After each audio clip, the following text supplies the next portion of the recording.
Bismillahirrahmanirrahim.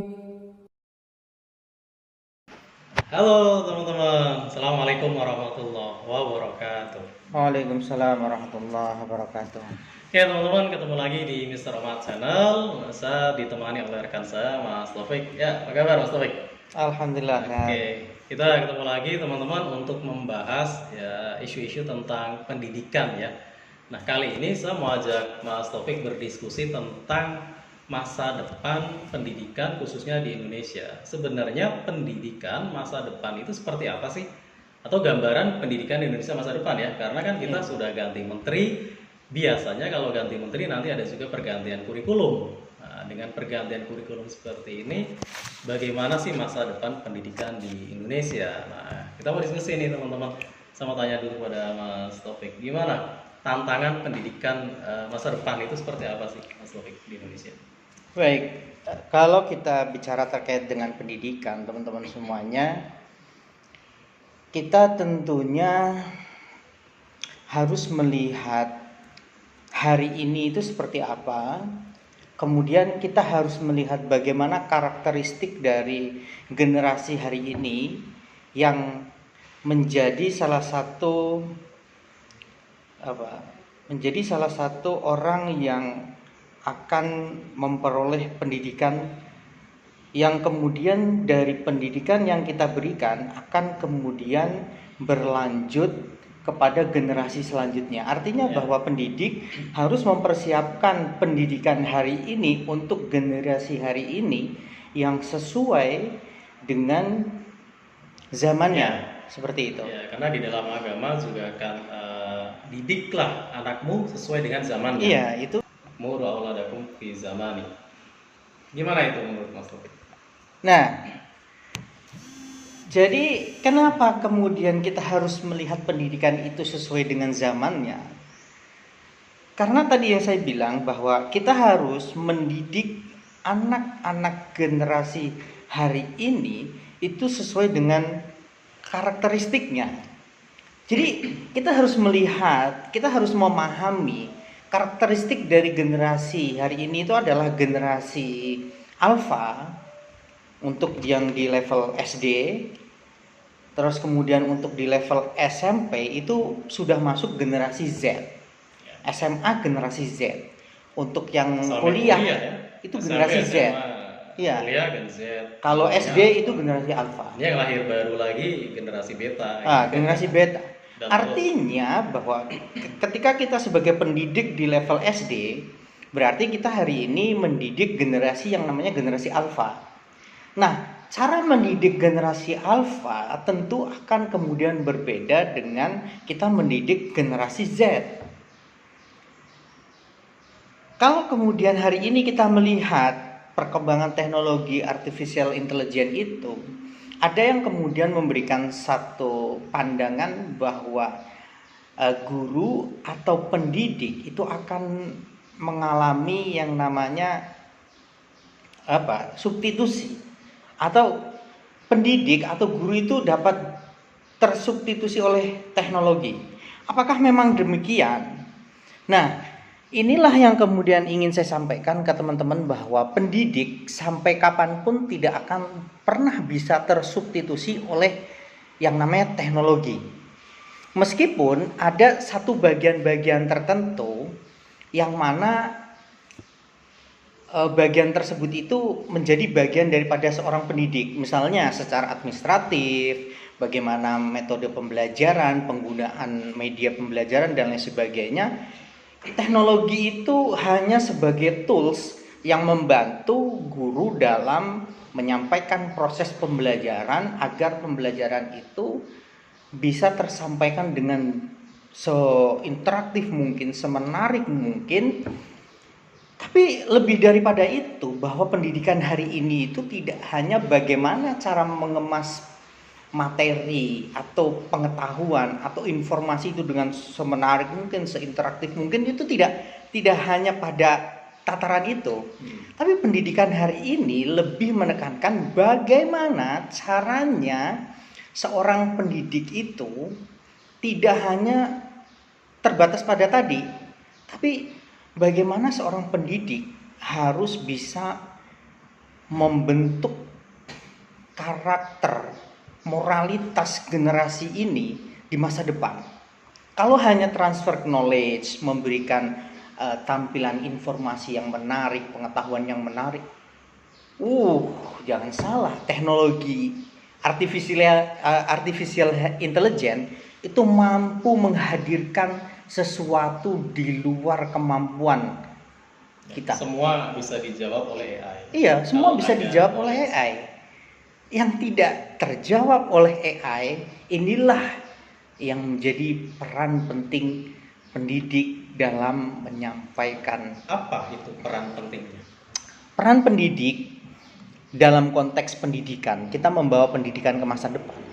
Pendidikan itu kita harus melihat dari 3 hal, yakni kaitannya dengan tripusat pendidikan. Tripusat pendidikan itu ada namanya sekolah, ada namanya orang tua, ada namanya masyarakat. Nah, isu yang kemudian berkembang adalah bahwa guru itu akan kemudian tersubstitusi oleh teknologi. Meskipun tadi sudah saya jelaskan, ada bagian-bagian tertentu yang mungkin dimudahkan, bukan tersubstitusi. Nah, dalam konteks tripusat pendidikan, sekolah, orang tua, dan masyarakat. Sekolah di sini berarti guru ya? Iya, dan guru. pengelola ya? Guru dan pengelola. Oke. Tapi guru itu kan bisa juga disebut sebagai pendidik. Ya, Kalau guru pendidik. itu ruang lingkupnya hanya transfer knowledge.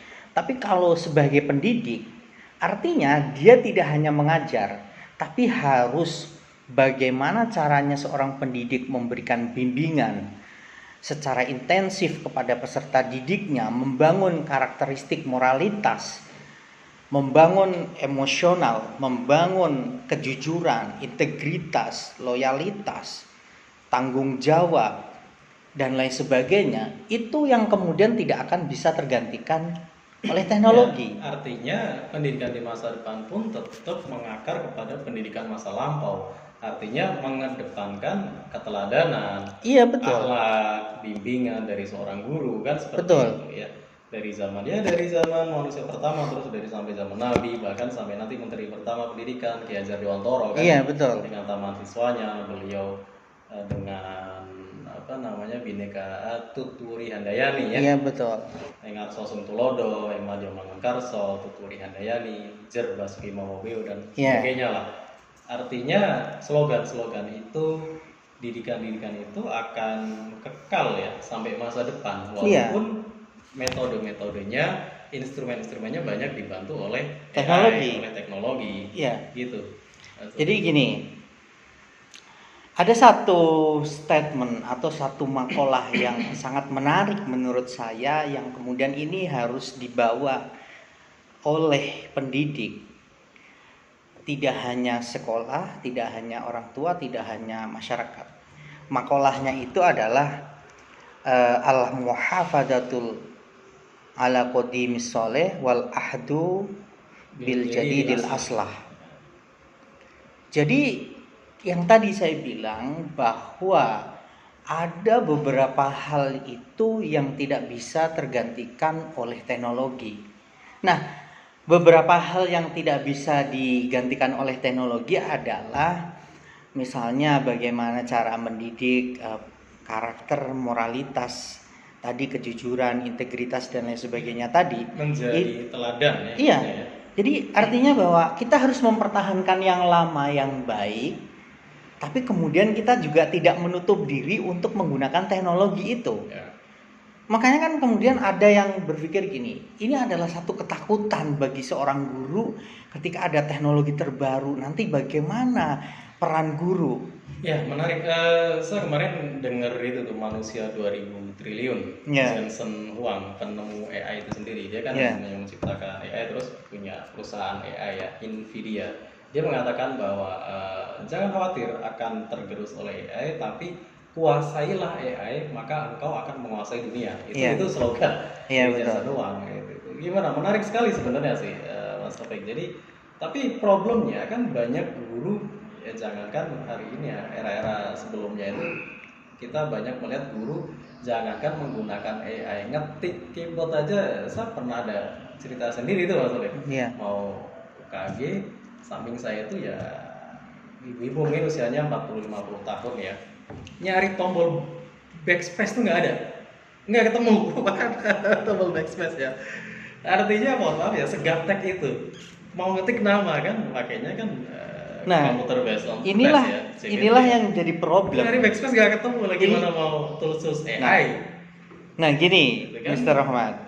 Inilah yang menjadi problem hari ini adalah bagaimana kita bisa membawa pendidikan ke masa depan kalau pendidiknya dalam ranah sekolah misalnya sebagai seorang guru, kalau tidak bisa beradaptasi, tidak bisa menguasai teknologi yang terbaru hari ini, maka kemudian kita akan kalah dengan peserta didik kita. Iya, tapi sebenarnya teknologi itu kan oke ada yang murah, tapi kan sebenarnya peralatannya nggak murah juga. Kembali lagi kalau gaji gurunya, yang udah lagi Iya. kemarin kalau gaji gurunya nggak, Iya, membuat tapi dia bisa membuat kita gaji. kita keluar dari konteks out of the box bicara terkait dengan gaji ya. Tapi bagaimanapun juga bahwa pendidikan di masa depan itu adalah kita melihat realitas perubahan itu pasti akan kemudian terjadi. Ya. Sehingga kemudian bagaimana wajah pendidikan masa depan itu ditentukan pendidikan kita hari ini. Iya. Karena yang kita ajar hari ini itu akan menjadi pengajar di masa Ya, depan. menjadi pemimpin-pemimpin di Pemimpin masa depan, Tapi estafet. gini, Mas Ubaid, kalau kita bicara metode ya, tidak hanya AI lah. Pendidikan sekarang itu kan teman-teman mungkin tahu ada augmented reality, ada Augmented. virtual reality, Iya. gitu kan, itu yang sekarang digunakan tuh untuk metode pembelajaran hari ini. Ya VR itu kan kita bisa lihat seolah-olah kita ada di lokasi ya. Iya, Dengan betul. sambil VR augmented juga kita lihat bareng seolah-olah benar-benar bergerak kan seperti Iya. itu. Nah, tapi sedikit sekali guru yang bisa menciptakan dan mengaplikasikan tersebut. Sehingga teknologinya sudah canggih tapi gurunya tertinggal canggih oleh teknologinya. Gitu. Ini kan problem lain lagi gitu ya. Iya, betul. Gitu. Nah, ada nggak cara tips-tips atau ya strategi lah supaya teman-teman guru ya bisa mengikuti teknologi, tidak tertinggal, bahkan bisa menguasai teknologi itu sendiri. Kalau seperti kata Jensen Huang tadi kan, jadi kita kuasai ya kita yang akan jadi rajanya ibaratnya lah ya, akan menguasai teknologi sehingga teknologi memudahkan kita, Iya. pekerjaan kita. Betul.